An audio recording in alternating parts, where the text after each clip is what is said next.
ભાવનગરના શૈલેષ ખાંભલાના કેસમાં ખૂબ મોટા સમાચાર સામે આવ્યા છે. આ કેસમાં શૈલેષ ખાંભલાની પ્રેમિકાએ કોર્ટમાં જુબાની આપી છે, જેનાથી કેસમાં પોલીસને એક સાક્ષી મળી ચૂક્યા છે. આ પ્રેમિકાએ ભાવનગરના મેજિસ્ટ્રેટની સામે શૈલેષ ખાંભલાની વિરુદ્ધમાં એક મહત્વનું નિવેદન નોંધાવ્યું છે કે શૈલેષ ખાંભલા આ પ્રેમિકા સાથે પોતાનો સંસાર શરૂ કરવા માંગતો હતો. તો આવો જાણીએ સમાચાર વિસ્તારથી. નમસ્કાર, જમાવટ સાથે હું છું પાર્થ.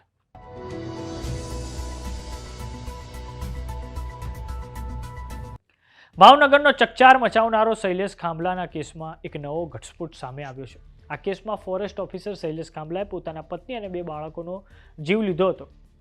તો હવે શૈલેષ ખાંભલા જૂનાગઢમાં જે પ્રેમિકાના પ્રેમમાં હતો તેના વિશે એક ખૂબ મોટો ઘટસ્ફોટ થયો છે. ભાવનગરના એસપી નિતેશ પાંડે આ કેસની તપાસ કરી રહ્યા છે, જેમાં સામે આવ્યું છે કે ફોરેસ્ટ ઓફિસર શૈલેષ ખાંભલા જૂનાગઢમાં જ ફરજ બજાવતી એક મહિલાના ગળાડૂબ પ્રેમમાં હતા. આ પ્રેમના કારણે તેમણે આ ગંભીર ગુનો કરેલો છે.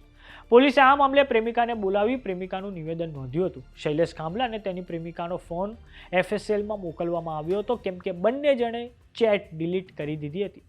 FSL દ્વારા ચેટને પુનર્જીવિત કરવામાં આવી છે. આ પછી FSL દ્વારા ભાવનગર પોલીસને ફોન સુપરત કરવામાં આવે છે અને પોલીસ તેનો અભ્યાસ કરે છે.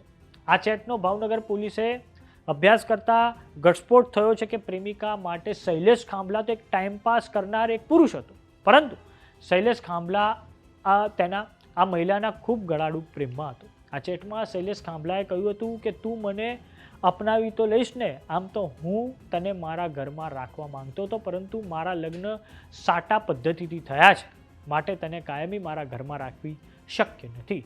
જો કે પ્રેમિકાને પણ ખબર નહોતી કે શૈલેષ ખાંભલા તેને પામવા માટે પોતાના પરિવારનો જીવ લઈ લેશે. આ બધા જ પુરાવાઓ એકત્રિત કર્યા પછી પોલીસે પ્રેમિકાનું નિવેદન નોંધ્યું છે અને આ પછી પ્રેમિકાએ આ ઉપર જણાવેલી તમામ વિગતો ભાવનગર કોર્ટમાં મેજિસ્ટ્રેટ સમક્ષ રજૂ કરી દીધી છે. શૈલેષ ખાંભલા કે જે પ્રેમિકા સાથે સંસાર માંડવાનો હતો, તે જ પ્રેમિકાએ તેની વિરુદ્ધમાં હવે જુબાની આપી છે. વાત કરીએ ભાવનગરની એક ઘટનાની કે જેમાં શૈલેષ ખાંભલાએ પોતાના પત્ની અને 2 બાળકોનો જીવ લીધો છે. ભાવનગરના તળાજા રોડ પર આવેલા કાચના મંદિર પાસે રહેતા ફોરેસ્ટ અધિકારીનો સંયુક્ત પરિવાર સુરત રહે છે. દિવાળીના સમયમાં સુરતથી તેમના પત્ની અને 2 બાળકો વેકેશન કરવા ભાવનગર આવ્યા હતા. બાદમાં સુરત જવા નીકળ્યા અને તેઓ ગુમ થઈ ગયા હતા, જેની શોધખોળ કર્યા બાદ કોઈ પણ પતો ન લાગતા પોલીસને જાણ કરવામાં આવી હતી. આ પછી પોલીસે સઘન તપાસ હાથ ધરી હતી. સાથે જ પરિવારજનોએ લાપતા સભ્યોના ફોટા સાથે સોશિયલ મીડિયામાં પોસ્ટ પણ વાયરલ કરી હતી. પોલીસે આ બનાવમાં CCTV ચેક કરીને સંબંધીને ત્યાં શોધખોળ શરૂ કરી હતી. તે પછી પોલીસને ફોરેસ્ટ કોલોની નજીકની જમીનમાંથી દુર્ગંધ આવતી હોવાની બાતમી મળી હતી અને આ પછી સમગ્ર ઘટનાનો ભાંડો ફૂટ્યો હતો. તો શૈલેષ ખાંભલાના કેસમાં પ્રેમિકાએ જે કોર્ટ સમક્ષ જુબાની આપી છે તેને લઈને આપનું શું માનવું છે અમને કોમેન્ટ બોક્સમાં લખીને જરૂર જણાવો. જો તમે અમને YouTube પર જોઈ રહ્યા તો સબસ્ક્રાઇબ કરો. જો તમે અમને Instagram અને Facebook પર જોઈ રહ્યા તો ફોલો કરો.